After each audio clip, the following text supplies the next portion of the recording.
This is actually how to trade the New York session. So this is US 500 on the 15-minute time frame, okay? And the first thing you want to do is have a directional bias, okay? Very, very simple. I personally like to use EMAs. So this is the 50, the 100, and the 200 EMA. When they're all in order, that indicates to us that we are in a buyer's market, okay? You can use 4-hour market structure, whatever you like to use. They all pretty much show the same picture. I like to use EMAs. It's very, very simple. It's very objective and it's very quantifiable. So all EMAs are sloping to the upside. The 50 is above the 100, which is above the 200. That indicates to us that we are in a buyer's market. Okay, so let's just remove the EMAs. However, keep in the back of your mind that we are in a buyer's market. Therefore, we are only looking for buys in the New York session.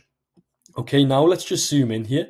So we've got an overall macro perspective, and you can see that also matches, when you do zoom out here, actually, price is moving from bottom left to top right, indicating, momentum is clearly to the upside. Okay, so what you want to do is mark on your recent sessions lows. Okay, so for example, right here, we've got the London low, which is coming in right here. Okay, this is the London low right here. And in order to get involved in a long trade, because as I said, we're only looking for longs on this market based on the EMAs all sloping to the upside, we want to see a run of liquidity below the previous session's low. Okay, so that would be a run of liquidity below the London session's low. Then we want to see bullish pressure step into the market, and we can look for a potential long trade on this market. Okay, so you can see we've swept liquidity to the downside right here. This is a very large liquidity sweep, and now we're just looking for bullish pressure to step into the market. Okay, so we've swept this liquidity because think about all of the orders that are sitting below here. There's going to be a lot of retail stop losses which can be used as fuel to move the markets. Okay, and this is also going to trap retail short in this market because they will see this as sort of like a breakout.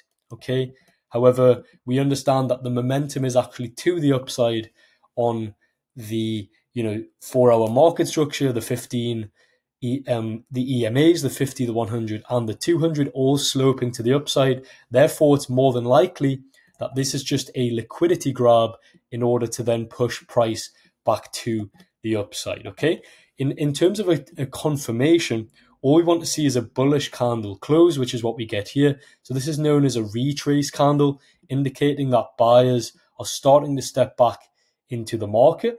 Stop loss just below that candle low, and we're going to enter as we break the candle's high of that 15-minute bullish candle.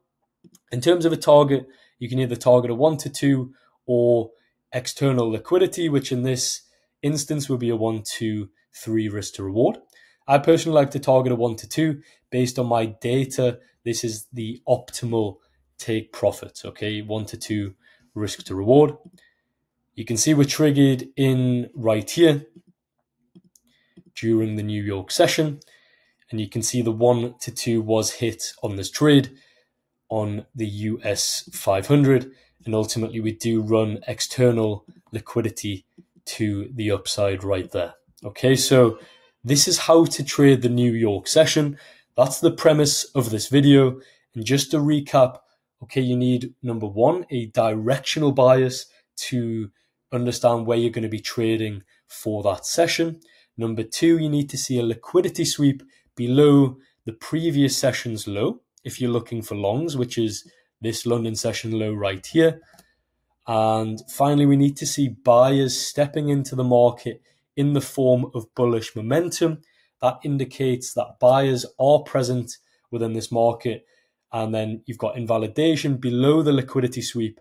And then you're looking to target a 1 to 2 risk to reward.